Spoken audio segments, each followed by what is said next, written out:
The UK government has purchased 30 million doses of COVID mRNA vaccine from a company called Pfizer. It won't be mandatory at the beginning, but judging from the large orders, a gradual plan will be implemented to persuade and incentivise people to take the vaccine and put restrictions on people that don't. I want to tell them that their decision, they need to understand, will not affect only their lives, which at the end of the day, it is their judgment, but will affect the lives of others. Because if they don't vaccinate, they will become the weak link that will allow this virus to replicate. Some will say that this is conspiracy theory, so let's just stick to the facts. The government trusted Pfizer to vaccinate the British people, so it's logical to want to inquire into the company's track record in safety and ethics. After all, they must be trustworthy in fighting for humanity, right?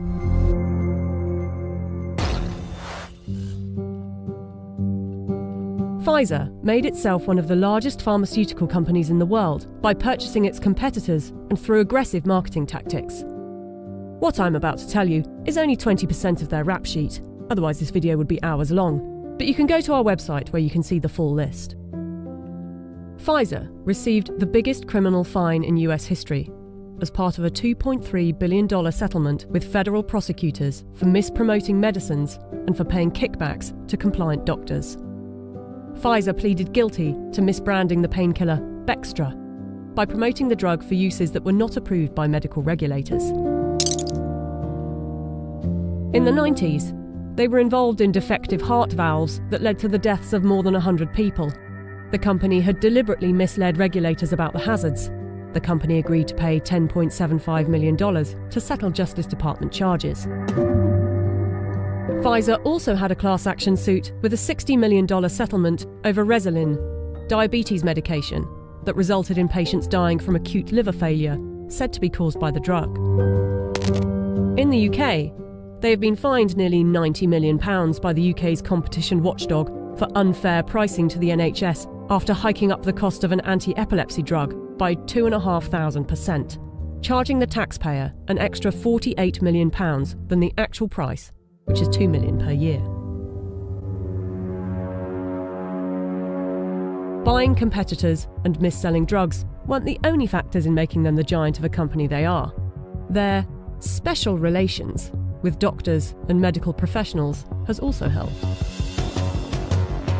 In 2004, Pfizer's subsidiary agreed to pay $430 million to resolve criminal charges that it paid physicians to prescribe its epilepsy drug, Neurontin, to patients with ailments for which the medication was not approved. In 2010, a federal jury found that Pfizer committed racketeering fraud in its marketing of the drug. Pfizer disclosed that during a 6-month period the previous year, it had paid $20 million to some 4,500 doctors and other medical professionals for speaking on the company's behalf. In 2012, the US Securities and Exchange Commission announced that it had reached a $45 million settlement with Pfizer to resolve charges that its subsidiaries had bribed overseas doctors and other healthcare professionals to increase foreign sales. But some of you might say they are a business and they don't get to make billions a year by not being competitive. They're still trying to help humanity. Pfizer was sued in a US federal court by Nigerian families who accused the company of testing a dangerous new antibiotic called Trovan on children without parents' consent and using their children as human guinea pigs. A panel of medical experts concluded that Pfizer had violated international law, and the company agreed to pay $75 million to settle the lawsuits in Nigerian courts. The US case was settled for an undisclosed amount.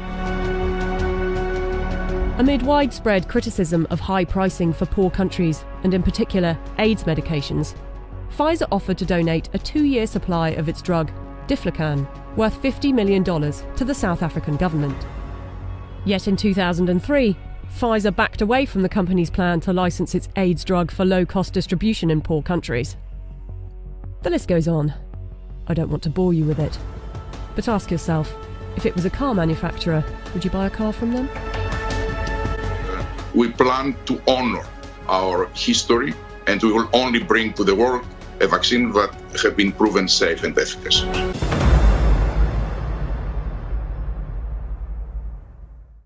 Αναφερθήκατε πρόσφατα στο διαδίκτυο στην υπόθεση της Utah. Ναι, στην μια Αμερική. πολιτεία των ΗΠΑ. Ναι. Τι έχει γίνει εκεί? Όπου εκεί, ενώ υποτίθεται ότι λένε ότι δεν θα είναι υποχρεωτικό το εμβόλιο, οι εργοδότες υποχρεώνουν τους εργαζόμενους τους για να μπορούν να συνεχίσουν να δουλεύουν ότι θα πρέπει να κάνουν το εμβόλιο του COVID-19. Έρχονται οι επιχειρηματίες, οι οποίοι όχι μόνο στην Ελλάδα αλλά και σε όλες τις χώρες του κόσμου έχουν ανοιχτή γραμμή επικοινωνίας με το κράτος και λένε: θέλεις να δουλέψεις?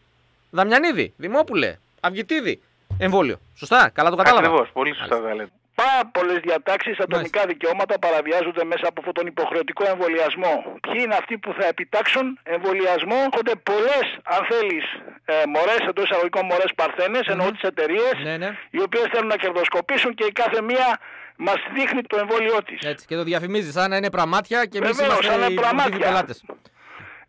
Είναι πραγματικά αυτό το οποίο γίνονται ανήκουστα κόντρα στο Σύνταγμα. Δηλαδή πώς θα βάλεις ένα εμβόλιο και μάλιστα από πολλές εταιρείες μέσα σε ανθρώπους επειδή θέλεις να πατάξεις δήθεν την πανδημία.